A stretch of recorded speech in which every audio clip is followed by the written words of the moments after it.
What's going on, guys? Another video here today, going through my experience with Hurricane Helene recently.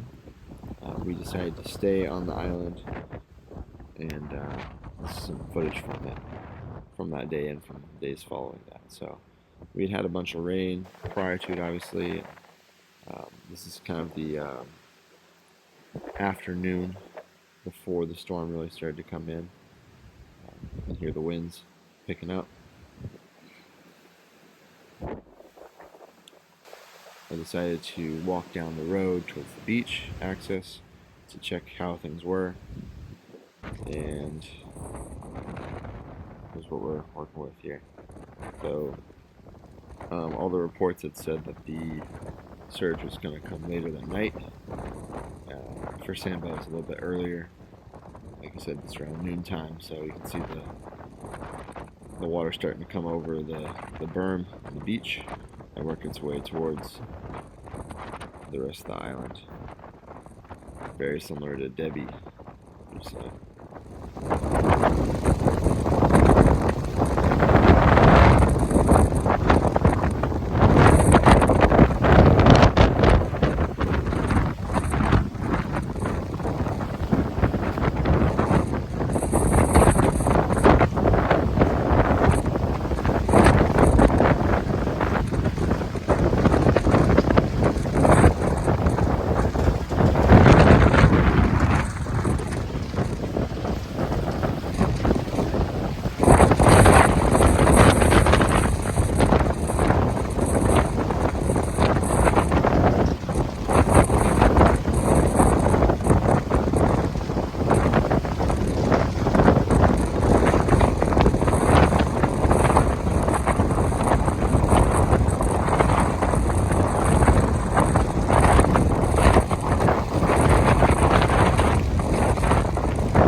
What was crazy was that there were other people there on the beach with me too. I wasn't by myself, which I'm kind of surprised by with that. But definitely could see how strong the waves and the wind was.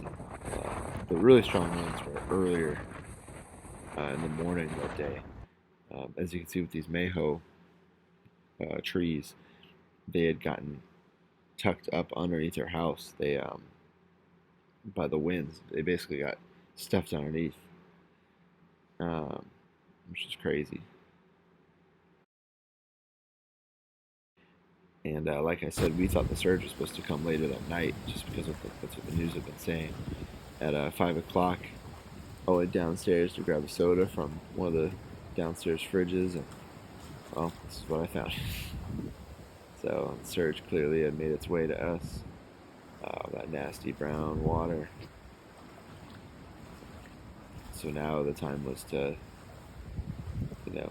assess everything, pick up stuff as it starts to float away, kind of just assess how high up is the water going to go.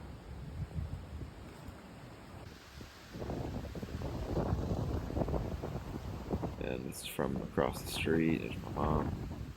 You can see that water's really starting to pick up.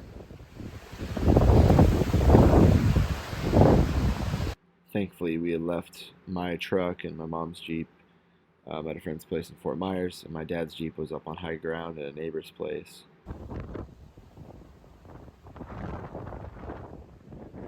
It's basically like a river at this point. It was so crazy to see.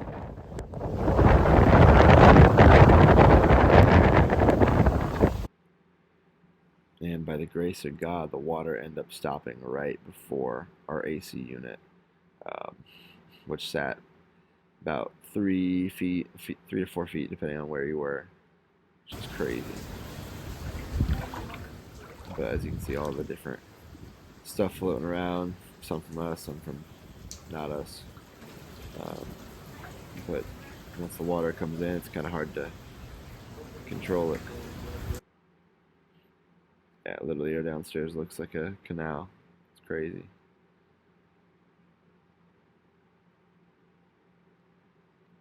Just mind-boggling to think how much water came through, and that wasn't even a direct impact. The storm really was interesting the way it went along the coast.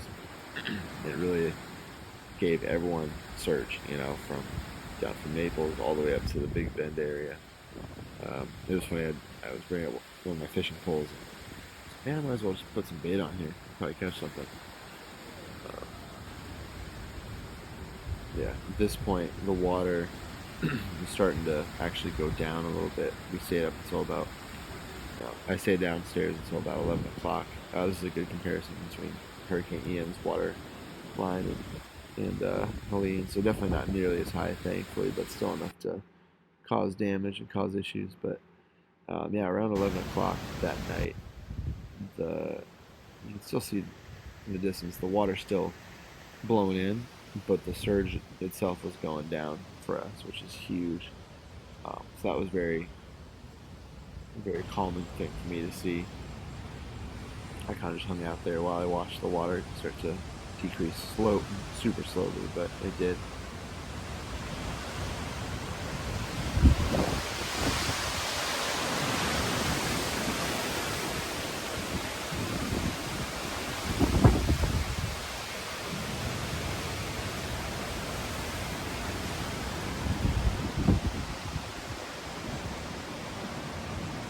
And then the next morning, and you can see how much the water's gone down.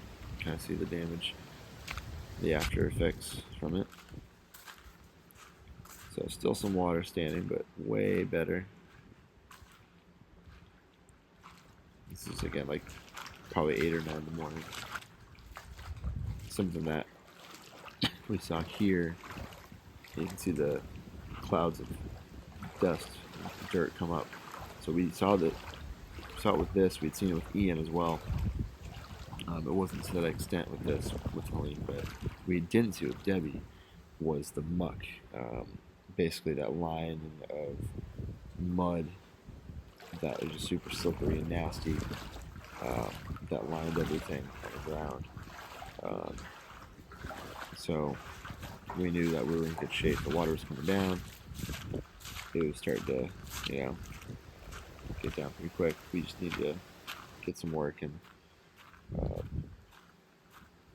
start the cleanup process for us, but also for our friends, our neighbors and stuff too. We want to check on some our neighbors' places and see how they did.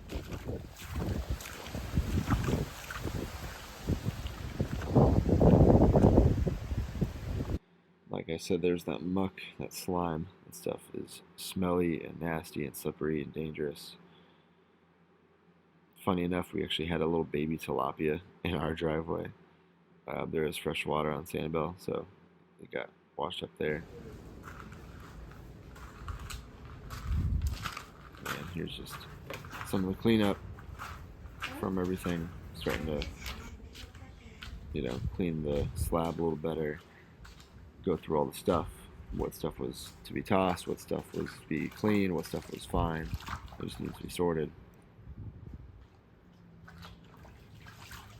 We took our fridge and freezer from the downstairs during the storm actually and brought it upstairs, which is great. And then I actually went on a flight that night, that Friday, for a former coworker, for a good friend of mine. And this was the sunset I saw, which is just a beautiful, beautiful sunset. Such a blessing.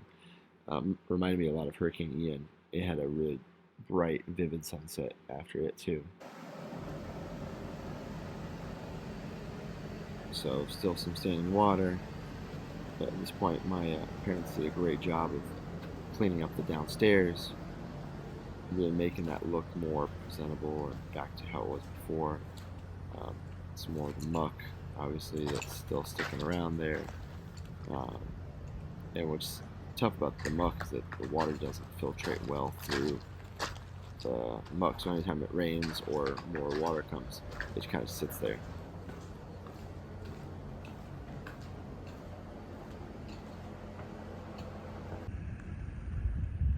So this video is from 1 week after the storm. You can see the grass starting to die out a little bit. A lot of our vegetation starting to thin away. Some of the trees are starting to go into fall mode, whether that's just temporarily or if they're trying to die. One of our mangoes, unfortunately, looks like it's gonna kick the bucket, but that's just the the aftermath of a storm like that. Even a storm that even wasn't direct hit, it still gave us enough of a storm surge issue to have some damage. Um, the next video I'm going to share is from first time fishing after the storm, and I didn't end up catching a whole lot. I did see some wildlife out there, but um, I'm just going to show you just one of the highlights, and I'm going to talk a little bit about what I saw out there during the trip.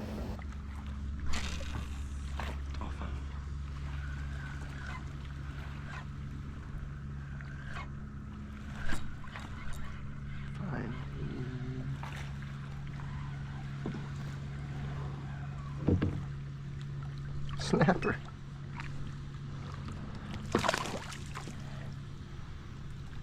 We got a snapper. Ooh.